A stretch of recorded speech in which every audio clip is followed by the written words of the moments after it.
Thank you for joining us. I'm Courtney Cole with a WBZ News update and a look at our top stories. In Mattapan right now, police have confirmed 2 people were shot. This happened just before 12:30 this afternoon. What you're getting a look at here is sky eye over the scene on Gladeside Avenue near Donwood Terrace.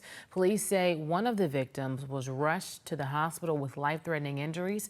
Right now, we do not know their condition at this time, and no arrests and no motive right now.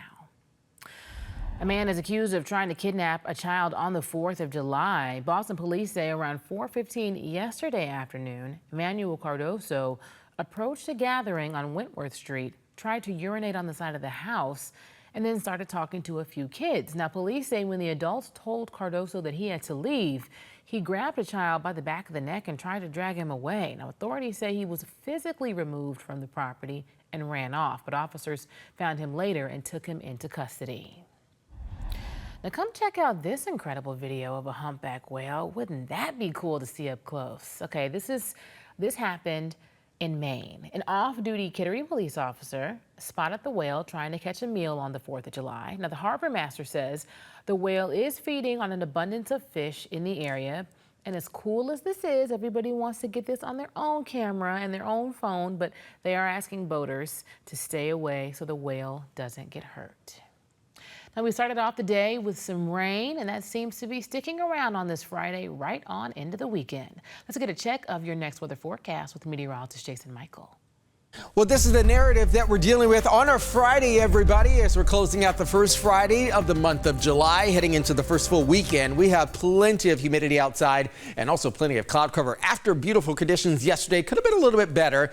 But as we start to try our best to get more sunshine in here, it's going to be a little tough over the next 24 to 36 hours. Temperatures across the board today from the Merrimack Valley all the way through the Worcester Hills and moving down to the Cape and the Islands will likely be in the 80s, but even some of the 70s still to linger out towards the Cape and even the islands. Conditions remain ripe for positive humidity as well as heat, and even some of the patchy areas of fog could also be splashing through the region over the rest of the afternoon and even into the evening hours. A heat wave could also be moving back in once we dry things out by Sunday. Let's talk about the rest of the afternoon on our Friday. Widespread 80s are likely going to be moving into the forecast, eventually pulling us back into the 70s. If you're hoping for cooler conditions and less humidity overnight tonight, I don't think your AC is going to turn off, at least not like it's been doing, because we'll still keep a lot of the 70s around even in the early hours tomorrow. Straight to Hurricane Beryl now. This has also been a very sort of record-breaking storm so far in the season, and we've only been just over a month or so into the Atlantic hurricane season. The next stop on its track will likely take it across the Yucatan Peninsula of Mexico. Currently at a Category 1 storm, losing its steam here as it's heading off of the ocean waters over land. That's likely going to lose a lot of its fuel source. This is the 11 a.m. advisory. Still likely to get more into the afternoon, but again, the track is going to take it back into the Gulf of Mexico and likely pull it even farther up to the north and also west, straight into the coastal bend of South Texas. Brownsville is definitely going to be a stop on that map there. As you can see, once we get into the weekend and early next week, it could likely maintain a hurricane strength, making its next and final landfall in the lower 48.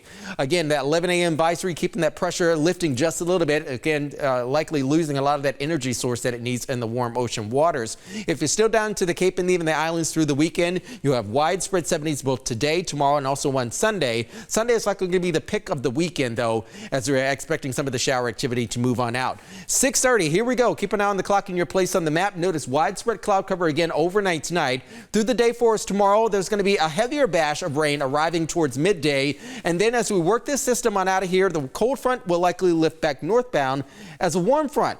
A key indicator of why that is not going to change much in terms of bringing in cooler conditions. Once it lifts back north, it's going to pull a lot of that heat right back into our neck of the woods, and that will likely coast through at least the first half of next week. Around 90 degrees both Sunday into Monday into Tuesday. Could be a little bit warmer, so that summer heat stretch could likely pull in a heat wave for interior New England. We'll be a little bit cooler by Wednesday and Thursday as another wave of shower and perhaps even some rumbles move back into the forecast. Back to you. Jason, thank you. I'm Courtney Cole, and this has been a WBZ News Update.